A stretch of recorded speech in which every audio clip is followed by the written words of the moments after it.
So today I want to talk about executive coaching. There seems to be a lot of confusion in the market about the difference between business coaching and executive coaching, and you can throw a rock in the UAE and hit a coach, right? Like everybody's got a coaching certificate now. So what is it that differentiates executive coaching from all other kinds of coaching? And that's the challenge that I'm taking up today. This is my latest thing, is the definition of executive coaching. But first, let me start with one of my favorite jokes. What do you call an Olympic athlete without a coach? Ready? Retire. See, it's funny because we never question the fact that Olympic athletes show up to the Olympics without a coach, right? They all show up. Not all of them. At the Paris Games in 2024, there were 2 athletes that showed up without a coach. One was from Malaysia. Her coach couldn't get the paperwork done properly. There was some sort of registration restriction. The other one was from Philippines, and his coach and he had a kind of a falling out. So they attended, but separately. They weren't actually officially together. And the Malaysian girl, she didn't finish in the finals, and the Filipino guy won 2 gold medals. So I suppose if you show up to the Olympics without a coach, it could go either way for you, right? You could get double gold, you could walk away with nothing. But the fact of the matter is the other 10,498 athletes at the Olympic Games all showed up with a coach. Why?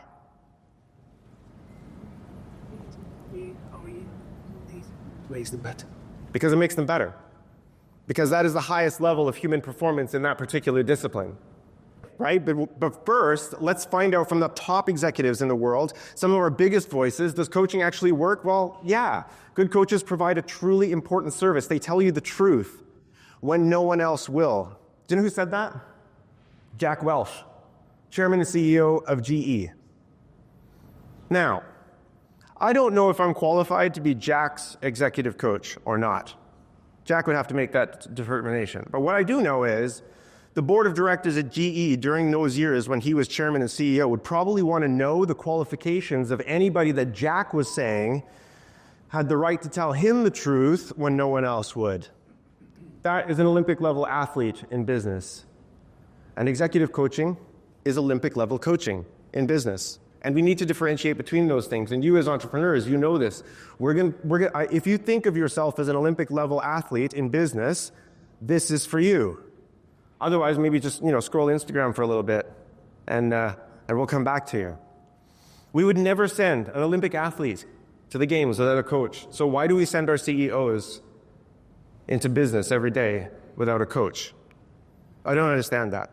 I think challenge number 1 is executives and entrepreneurs think of coaching as a punishment or therapy.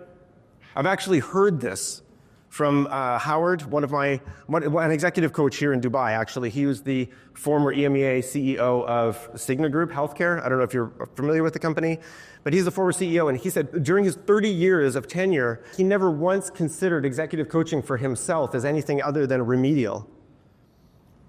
Like, if you're broken and you need to be fixed, go get a therapist. That is not my job. That is not the job of an Olympic coach to fix a broken athlete. The job of a coach in any discipline, the best violin players in the world, the best surgeons in the world, the best singers and dancers, the best writers all have coaches. That's how they became the best. And it is not different in business. It is not different in entrepreneurship. The best entrepreneurs in the world, the top executives in the world, they have coaches. The majority of the CXOs in the FTSE 100 and the Fortune 500, they have coaches too. There is just some stigma still left behind in the executive class where they think, if I'm only going to get a coach because I'm not performing well. That's not true. You get a coach because you're talented and you think you might be an Olympian. You got kids? Anybody got kids? I've got 5 kids. Yeah, 5. It's crazy. What happens when you realize your child is talented in something? When you go to the park on a Sunday with your family and your child is playing football with the other kids and you realize, wow, they're a little bit faster than everyone else. They're a little bit more accurate than everyone else. They're a little bit more passionate than anyone else. When you realize your child is talented, what do? You get them a coach. Coaching is a treatment for talent. It is not therapy. It is not counseling. And it is not anything close to remedial work. So that's challenge number 1, is this misconception in the market. Executive coaching isn't a fix for bad leadership. It is a benefit afforded to amazing talented. You qualify for the Olympics, you get a coach. That's the deal. Challenge number 2, the coaching industry has promoted a kind of coaching that isn't working for high-performing executives. Non-advisory coaching isn't coaching. It is a kind of coaching. And you'll hear a lot of talk about the definitions of coaching, what coaching means, and you're just asking questions and deep questioning and helping your client to find their own solutions. Well, that's really great at a mid-level management layer. But it does not work for executives, and it does not work for entrepreneurs. You need something more robust. You need an Olympic coach. There's no Olympic athlete without a coach, obviously, right? Or there's no Olympic coach asking their athlete, what do you think you should do today? What exercises haven't you tried? Right? Do you know the number 1 Olympian in all of history? His name is Michael Phelps. Have you heard of his name before? 39 world records, okay? 28 medals, 23 of which were gold across 5 Olympic Games. Through all of those Olympic Games, his coach's name was Bob Bowman. Do you know Bob Bowman's name? No, of course not. Michael credits Bob with all of his achievements. Of course, that's ridiculous. Michael did all of those things, but they were facilitated. They were worked on by Bob and Michael together. It was a relationship, and only in that kind of really tight relationship can you find out what you're really capable of. Good coaching is the only kind of relationship where 2 human beings are completely focused on the performance of one human being. That's a good relationship, and that's what executive coaching does for executives in our organizations. Non-advisory coaching, deep questioning, rhetorical questioning, yes, they have a place, but not in the C-suite. I remember talking with one CXO client. He's the CEO of a large company, and he says, coaching's not for me. I've tried it once. And I was like, okay, what do you mean? He says, well, I tried it. We did a chemistry session. I brought somebody in. We had an hour with them, and I don't think it's gonna work for me. And I said, tell me about your conversation. He said, okay, so the coach comes in and sits down and says, okay, well, where do you want to start? And he says, okay, well, here's where I want to start. My board of directors, one of the members of my board of directors is circumventing me and talking with my CFO about sabotaging an M&A that I have eyes on, right? They're meddling in management, and it's really annoying. And the coach says, well, okay, what have you tried? Well, I've tried negotiating with the CFO, I've tried meeting with the board of directors, and it's not working. I'm not getting through to them. And the coach says, well, what haven't you tried? He said, well, I suppose I haven't tried firing the CEO and CFO, and I haven't tried yelling at the board of directors member, but this isn't working. And the coach said, well, what else haven't you tried? And the CEO says, well, I don't know. You're supposed to tell me. If I knew what I hadn't tried, I'd try it. I didn't get to be the CEO of a company like this without being sure of myself and thinking through my options and contingency planning it. So anyway, the CEO says, he was telling me, he says, for 20 minutes, he just sat there and asked me questions. And I was like, no, aren't you supposed to give me tactics, plays, leadership ideas that I haven't thought of yet? And the coach says to him, no, that's not my responsibility. Actually, I'm ethically bound by my organization to not give you any advice. So I'm just my job is to ask you really provocative questions to help you to realize that the insights that you need have been inside you the whole time. And CEO goes, yeah, this isn't going to work. Sorry, I need somebody that can coach at my level of play. You need to go. And so what happens was this really well-meaning coach talks this CEO straight out of the coaching industry. The CEO is then inoculated, immunized against coaching for the rest of their career because they think that non-advisory coaching is coaching. It's not. It's a kind of coaching that very quickly reaches its limits in the C-suite of an organization or with a very powerful entrepreneur. Non-advisory coaching isn't coaching. It's a kind of coaching. Non-advisory coaching reaches its limits in the C-suite. Humans are social creatures. For the last million years, we have, by the way, congratulations, you are the latest iteration in 10,000 generations of a successfully improving survival and adaptation machine. Good job. Okay? I know you're entrepreneurs. I started as an entrepreneur. I started 5 companies before the age of 30. By the way, I've started a number of companies. I've buried a few of them. I've exited a few of them. I've been bankrupt, fully personally bankrupt twice. It's not fatal. None of it was fatal. It was hard, but it made me stronger, but none of it was fatal. You can survive all of that, and it's okay. Now, I've exited my companies. I can do whatever I want, so I help other entrepreneurs and executives to perform as well as I did. But, you've got to earn that. You got to get there. But humans are social creatures, right? Over the last million years, all of the ancestors in your family that earned you the right to be born did so by knowing who around them they could trust, who would provide for them and protect them, and who's going to help them to develop their niche in their tribe. Coaching has always been a part of our character, a part of who we are. We're always better in relationships, in partnerships. And the best, highest performers in every human domain all have coaches. Olympians are to athletics what executives are to business. Here's an example. This is Mark. In 6 months of coaching, actually it was really cool. It was fun because I asked him, what are your coaching goals?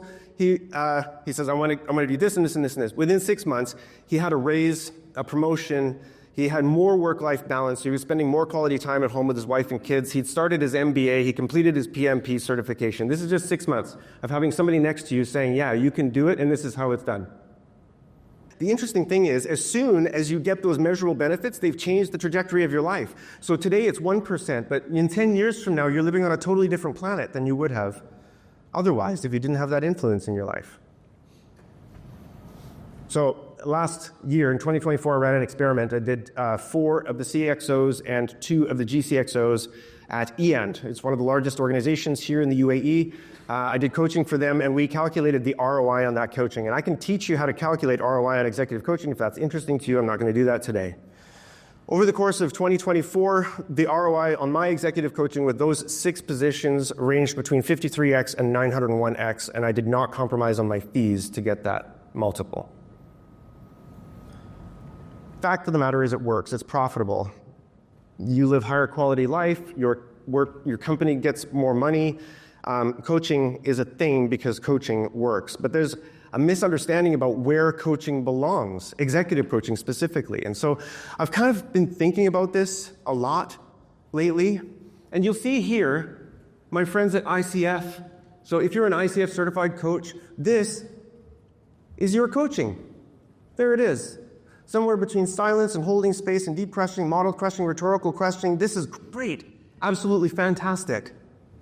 But executive coaching starts here with NLP and positive psychology coaching, and it extends all the way here to interventional and corrective coaching. Yes, corrective coaching. I know. It sounds really harsh, but it is. It's hard. It's very rare, but sometimes the board of directors will call me and say, hey, listen, we're having problems with one of our executives and we need some behavior change, and if we don't get that behavior change, so we're going to have to replace the executives, you got a year. I'm like, okay, what? Yeah, but it's fun. It's a really fun game because when we do that, myself and Marshall Goldsmith does exactly the same thing. We put our services and our fees on the line for that year. If I can't succeed in getting the behavior change that the board is looking for, I don't get paid. Now it's interesting. Now it becomes a game. Yeah, so I learned that one from Marshall, but the fact is there's a whole spectrum of coaching out there. Mentoring is a kind of coaching. Directive is a kind of coaching. Bob Bowman could not possibly swim as well as Michael Phelps. Bob Bowman was a competitive swimmer for 2 seasons in the mid-1980s. Do you think that mattered when in 2004 when they went to their first Olympics? No. And yet the relationship between Bob Bowman and Michael Phelps wasn't just amazing. It was the most amazing Olympian in all of recorded history. Bob Bowman's relationship with Michael Phelps changed the game of swimming. That's the influence. And it's a lot bigger than just holding. I'm so glad for the sport of swimming that Bob Bowman didn't just hold space and wait for Michael Phelps to fix his butterfly stroke. The whole human race advanced, at least in that discipline, because Bob Bowman didn't just hold space for Michael Phelps. No. The relationship between a coach, an executive coach, and an executive is like that. It's in depth, it's intimate, and it holds a lot of risk, especially for the organization, for its shareholders, and for its employees. Executive coaching is a co-creative process in which a coach and executive elicit insights and actions from each other to develop the mindset and skill set required for the executive to perform at their natural best in their executive role. That is what executive coaching is, and that is the difference between any other kind of coaching and the kind of coaching that I do. I want to introduce you just the 3 challenges that executives face and entrepreneurs face that others don't, and one of the reasons why we need specified executive coaching. One is this peak performance pressure. I don't know how many of you are the owners of your own companies. I've done this a few times. I've also been an executive of a large company. It's a lot, man. It's a lot. Everybody's livelihoods are sitting on your shoulders. You have employees? That kept me up at night. Man, having employees really sucks.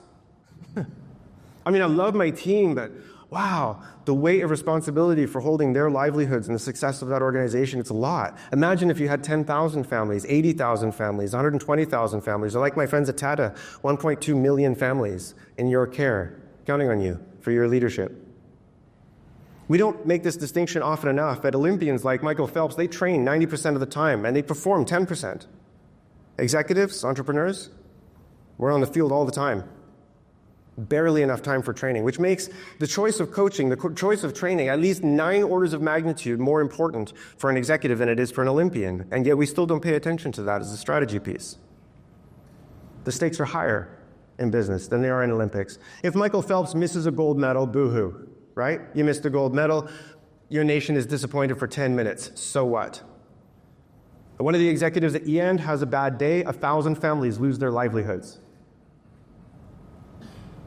That's the risk that we take. That's why it's so difficult to find really, really good executive coaches, and that's why it's really, really difficult for executives to trust them, is because the risks are so high. It's just very challenging. Challenge number 2, executive isolation. You've heard it's lonely at the top? Anybody felt that? It's lonely at the top? Yeah, I know. Me too. I used to feel that all the time. It's like, nobody knows how I feel. And my wife, like, she's super supportive, right, but has no idea how to help me. I had one of my executive coaching clients, Ben. He owns an engineering company in Dubai. Called me the other day because I worked with him as a coach for 1.5 years a little while ago. We brought him up to speed. He's great. His team is great. The whole company's performing better.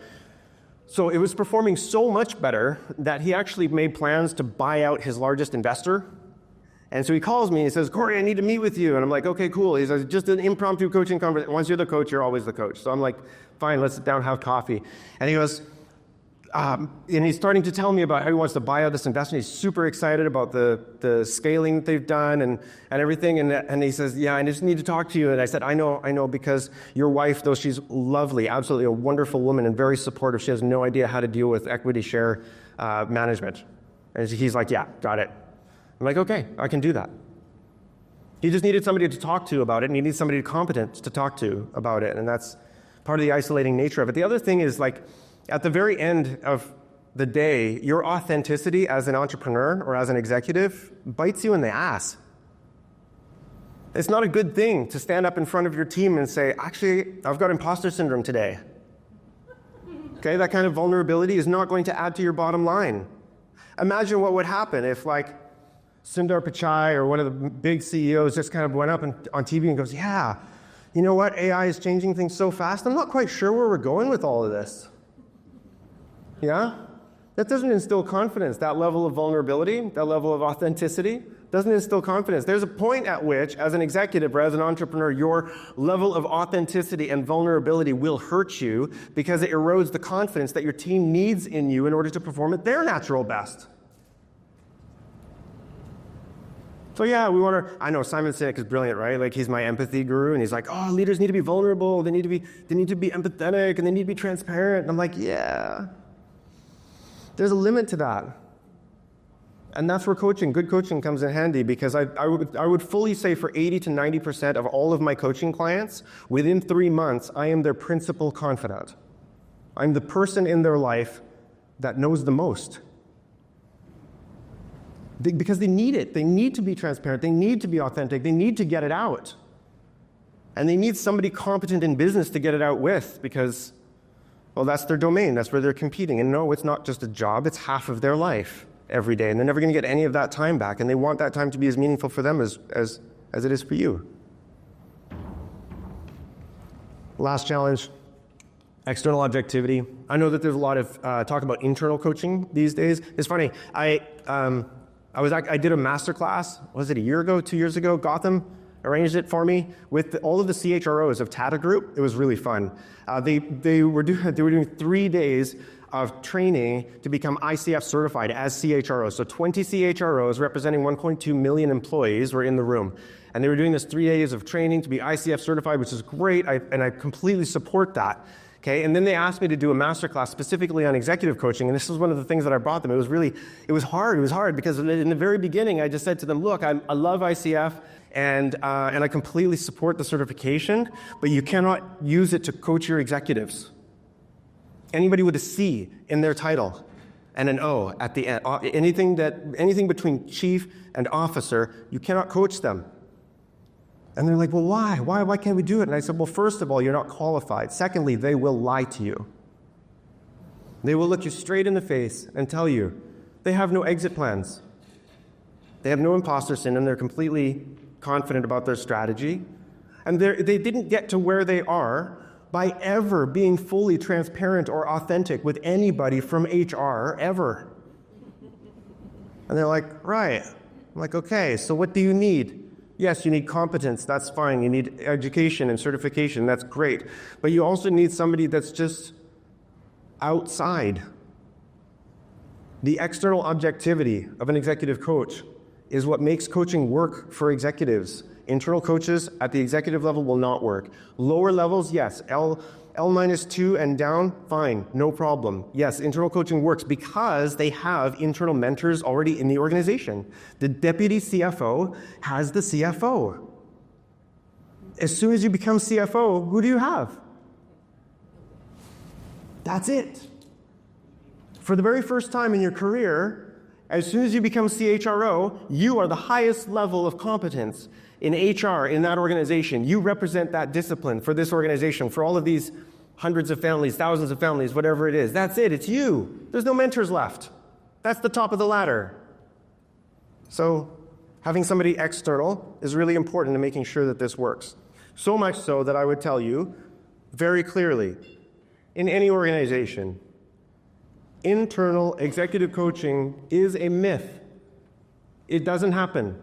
It doesn't work. There's no ROI on it. You're wasting your money and you're wasting your executive's time. But yeah, so this is what executives need. This is what entrepreneurs, really high-performing entrepreneurs and executives need. They need wizards, not wayfinders with a roadmap. If somebody walks in saying, I've got 10 steps to success, fire them immediately. We don't need wayfinders. The reason I don't have a 10-step roadmap to your success. Why? Because I don't know you. I don't know you. I don't know your goals. I don't know your challenges. I don't know what you're trying to accomplish in your life and your career. And so I don't have a roadmap for your success. We have to build that together. But what I do have and what executives and entrepreneurs really need is a wizard with a warehouse of tools. That I have. So I tell my clients all the time, look, you're not paying for my hour. Nobody can buy my time. It's unbelievably precious. This hour that we're spending together, none of us are ever going to get it back. So I hope it's meaningful for you, right? But yeah, you can't buy my time, but you can rent space in my head, and that's what you want. You want space in my head. So I rent space in my head. I realized that, you know what, if I'm at my CrossFit WOD at 6:30 on a Tuesday morning and I'm thinking through my clients' challenges, that's not a billable hour, you know? So I just decided I'm never going to punch in, punch out. I don't have a certain set hours. I don't have a certain number of hours in my methodology. We're going to work together until you achieve your goals and you define what that success means. And in order to get there, I need to have a lot of tools. I need to have a lot of experience, not one certification, but like 4 or 5 in different disciplines. Not one piece of education, but a lot of education in 4 or 5 different major disciplines that contribute to business: psychology, history, neuroscience. My specialties these days are evolutionary psychology and neuroscience, neither of which I have a degree in.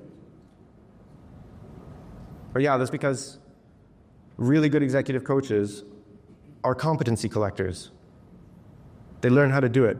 Bob Bowman was a competency collector. He could break down a stroke into the tiniest little detail and then work Michael Phelps until he got it right. He also knew the viscosity of the material that Michael Phelps was wearing on his swimsuit and its effect on the water and how he moved. Yeah, you kind of need to be a lot of things. A little while ago, one of my CEO clients came to me. He says, Dr. Corrie, I've decided I'm going to retire in about 8 years from now. And I said, okay. He says, no, my problem is that I don't think I have a business model that's going to last that long, right?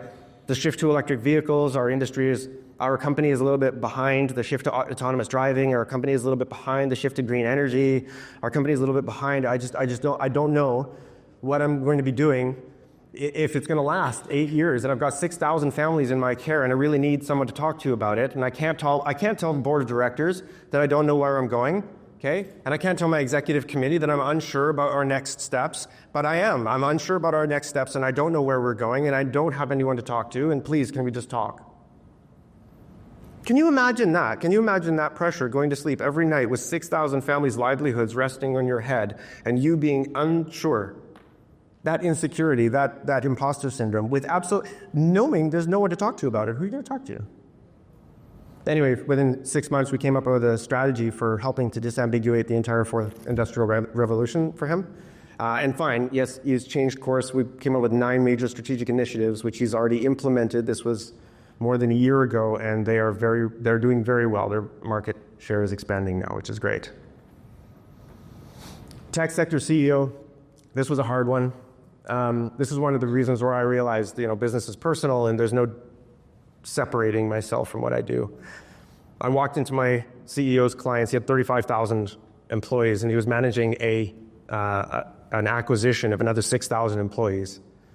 And I walked in and pulled up my laptop to make notes, and he says, no, Dr. Corrie, no notes today. And I said, okay. So I closed my laptop, put it away. I said, what's going on? He says, my wife's asked me for a divorce. And she's found out I've been having an affair. It's all very embarrassing. I'm deeply in love with my wife, and actually I'm deeply in love with my girlfriend too, but the biggest problem is I've got 41,000 families who are counting on my decision making. I am reading through merger and acquisition contracts with a broken heart through a veil of tears, and I don't know what to do, and I'm pretty sure that I'm screwing this up, and I can't see how.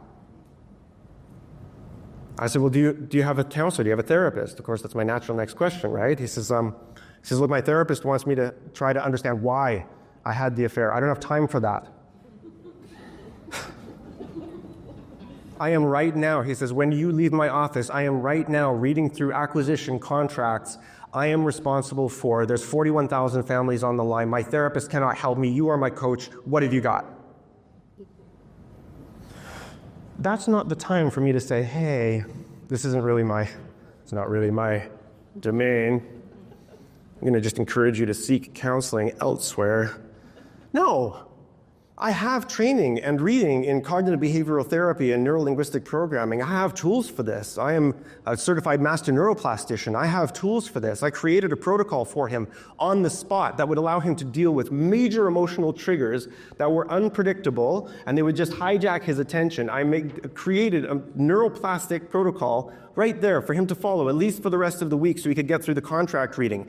We prioritized his personal and professional goals for that week and the next week. We determined how much time it would take for him to improve the quality of information he needed to make those decisions in that priority tree. Then we scheduled that time in his calendar so that it was blocked off, so that his brain could give him permission to relax and be present with the contracts that he needed to read. Because the time that it would take for him to improve the quality of information he needed to make the decisions that were weighing on his mind were already scheduled in his calendar. Yeah, I had tools for that. That's what they deal with, though. And that's why my job is necessary. When you're coaching a CXO, you're not just influencing one person. You're influencing the direction of entire organizations, industries, and economies. So, now my challenge to you, my question to you, what challenges do you face or anticipate in implementing coaching for you and your team? This is where we're going to end our discussion. I'm going to just talk now. How much time do I have, Wendy? 10 minutes? Yeah, let's take some. Do you guys have any questions about this? Yeah, please, go ahead. I'm just curious, how do you set boundaries for yourself? Working with executives, they don't have time up and they work time. It's no, especially if they travel at this kind of stuff, they can't call you anytime. That's correct. And I presume you don't just work with one at a time. No, I have a number of executives. Set those boundaries, set that support. Right. Boundary number 1, my phone never rings.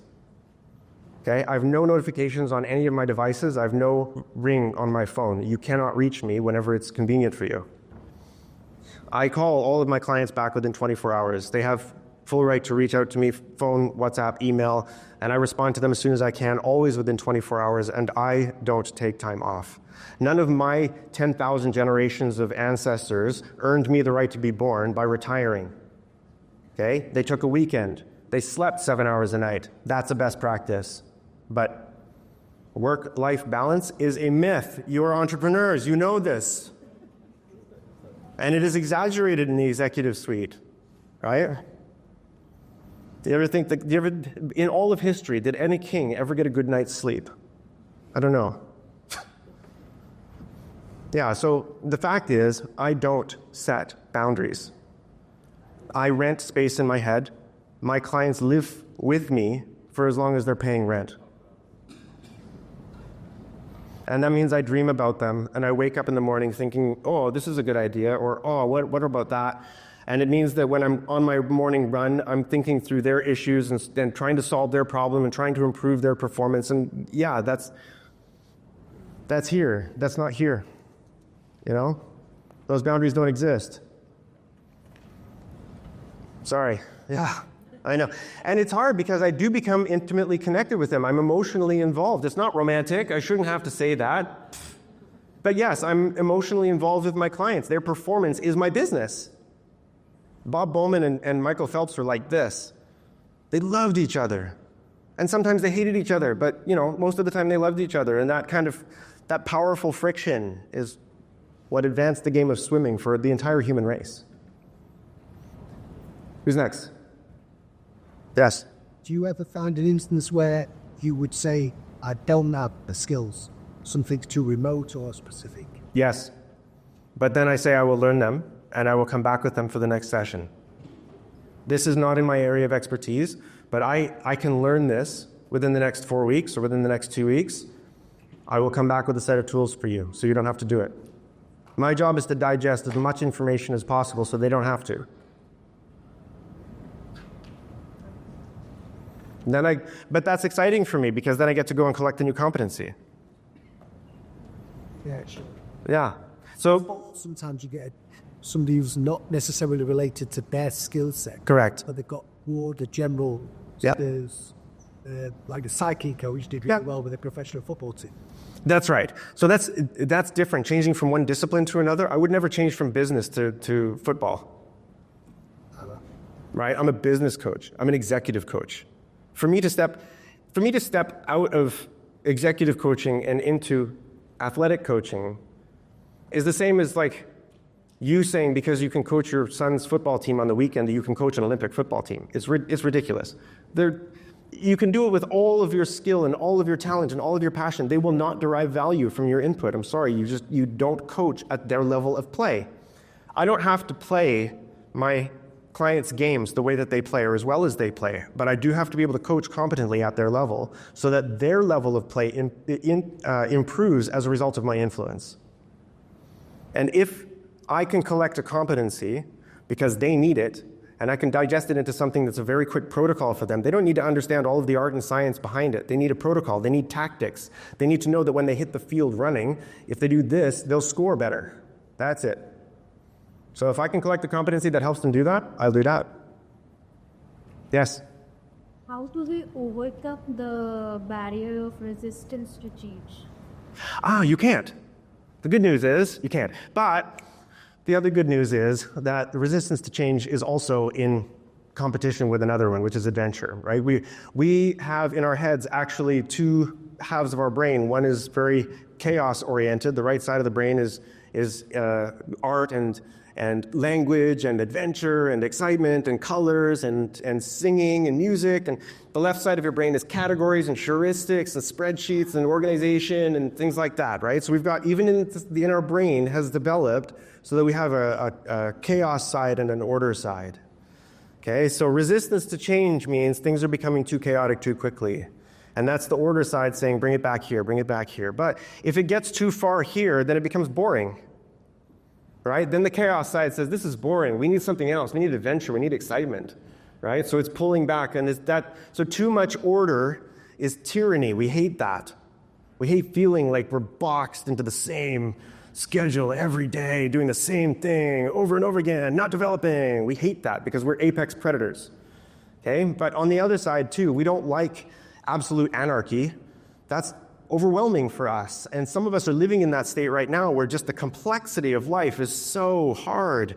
There's just too many things to do, and all the things are good. And the biggest challenge we're facing today is abundance. The abundance of the world is the most difficult challenge we've ever faced. None of our ancestors have given us tools for this. But the fact is that there are many more good things to do every day than can ever be done. That's the abundance challenge. So you will resist change when you want more order, or when you're skeptical of the chaos that's coming, when somebody's imposing chaos on you, okay? But change itself is an invitation. It's not a threat. It's an invitation. And resistance to change is the natural human reaction to that invitation. Well, what's in it for me? Okay? None of your ancestors earned you the right to be born by saying yes to everything. Because remember, up until maybe 2 old people ago, for the previous million years, they were dealing with scarcity, violence, war, disease, famine, flood, things that we could never possibly understand. They earned us the right to be born by surviving those things. So yeah, a good deal of skepticism about imposed change, that's the best practice for survival. Expect that. Then, if you want your employees to change and they're being resistant, invite them. Do I have time for one more? We good? One more? Have you ever turned a client away? Yes, all the time. Because they're not open to change, right? Actually, 90% of the success of executive coaching has nothing to do with the qualifications of the coach.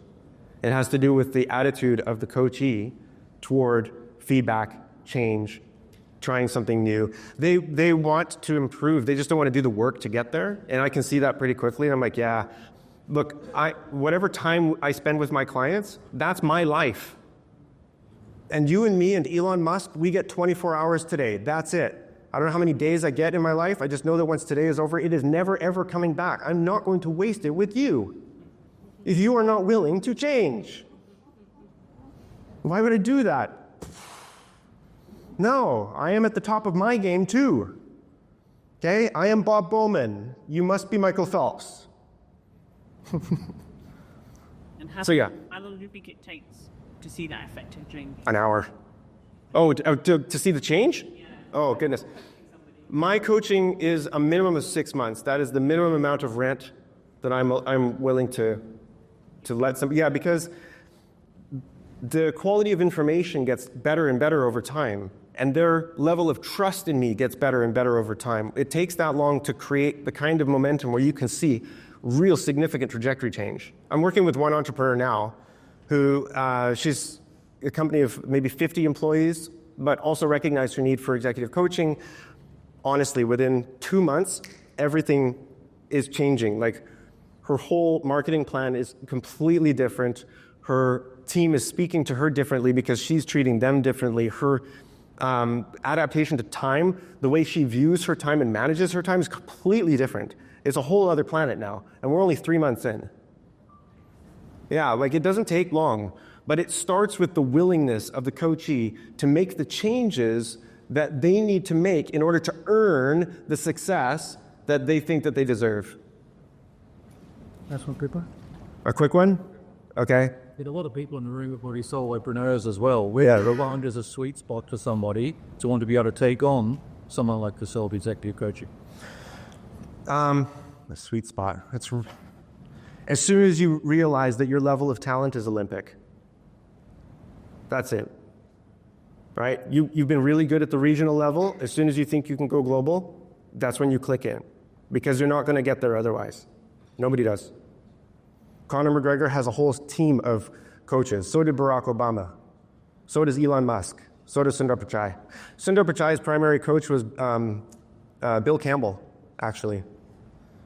Bill Campbell is funny because he was working for Kodak in the late 90s, and then he worked for a failed organization called Go Corporation. Then he built Intuit until 1998. Between 98 and 2001, he didn't do anything. And then it was the two founders of Google, Larry Page and Sergey Brin, who brought Bill out of retirement to coach their CEO, Eric Schmidt. Anybody know those names? Eric Schmidt was the first CEO of Google, and that was in 2001, okay? Bill Campbell coached Eric Schmidt, Larry Page, and Sergey Brin, all three of the CEOs of Google. How many of you know who Brian Pinkerton is? Anyone? Brian Pinkerton was the founder of a search engine called WebCrawler. He had the first mover advantage 4 years before Google started. Google had Bill Campbell.